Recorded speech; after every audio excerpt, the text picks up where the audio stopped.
निघालो आम्ही, open house होतं स्कूलमध्ये आम्हीच्या, तर त्यासाठी आम्ही रेडी होऊन इथं निघालो. आणि आज वातावरण पण खूप चेंज होतं. तिथे बघू शकतात सकाळचे 11 वाजलेले आणि वातावरण हे अशा प्रकारे आहे. कधी पण पाऊस येईल, म्हणजे थोडंसं चालू आहे. तर बघूया म्हणलं थोडंसं पुढं जाऊन की जास्त आला तर ठीक आहे.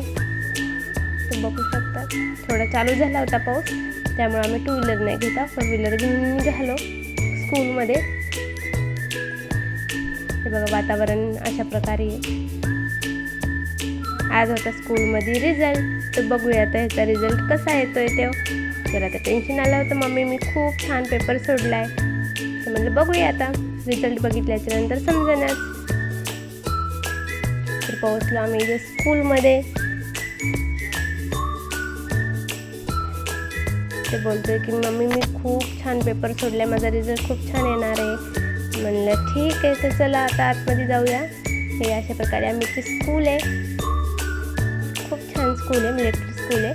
नंतर आम्ही इथं रिझल्ट वगैरे बघितले आणि नंतर आम्ही इथून निघालो रिटर्न, कारण पावसाचं थोडंसं वातावरण होतं म्हणून मग पटकन इथं रिझल्ट बघून लगेच निघणार होतो.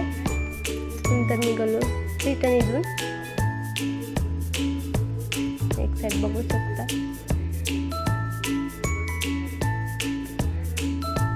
इलेक्ट्रिकच्या पुढे पोस्टर लागलेले तिथं. खूप छान असं स्कूल आहे. हे ग्राउंड आहे त्यांचं खेळायचं, फुटबॉल वगैरे इथं खेळतात ते. नंतर आम्ही बाहेर येऊन थोडंसं थांबलो, कारण यांना आला होता कॉल, त्यासाठी थांबलो. तर थोडा पाऊस चालू झाला होता इथं. तर आम्ही आता इथून निघालो घरी.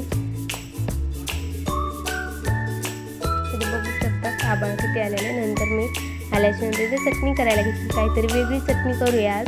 त्यासाठी मी चटणी करायला घेतली, कारण मुलं असे तर कांदा खात नाहीत, मग अशा प्रकारे खातात. त्यामुळे मग इथे 2 कांदे घेतले, त्या थोडे लसूण, हिरवी मिरची आणि शेंगदाणे टाकलेले, तर वरतून जिरे टाकून घेतली आणि हे मिक्सरमधून पेस्ट काढून घेतली. हे पेस्ट जास्त बारीक नाही आहे, थोडीशी जाडसरच ठेवायची. नंतर ते काढून घेतल्याची नंतर वरतून कोथिंबीर टाकली आणि नंतर लाल तिखट आणि चवीनुसार नमक हे टाकलं. आणि नंतर मला इथून तडका द्यायचा होता, म्हणून जिऱ्याचा तडका दिला. तेल वगैरे गरम केलं, हे अशा प्रकारे तडका करून घेतला. थोडंसं मिक्स करायचं आणि थोडं शिजवायसाठी हे परत मी रिटर्न कढईमध्येच टाकणार आहे ते तेलाच्या, कारण खूप छान असं तेल सुटतं ह्या चटणीला आणि टेस्ट पण खूप छान लागते. हे बघा अशा प्रकारे. आणि वरून मी टाकला होता चाट मसाला. खूप सुंदर अशी ही चटणी झाली होती, दिसायला पण छान झाली आणि टेस्ट पण खूप सुंदर झाली. चला भेटूया नेक्स्ट ब्लॉगमध्ये, तोपर्यंत बाय.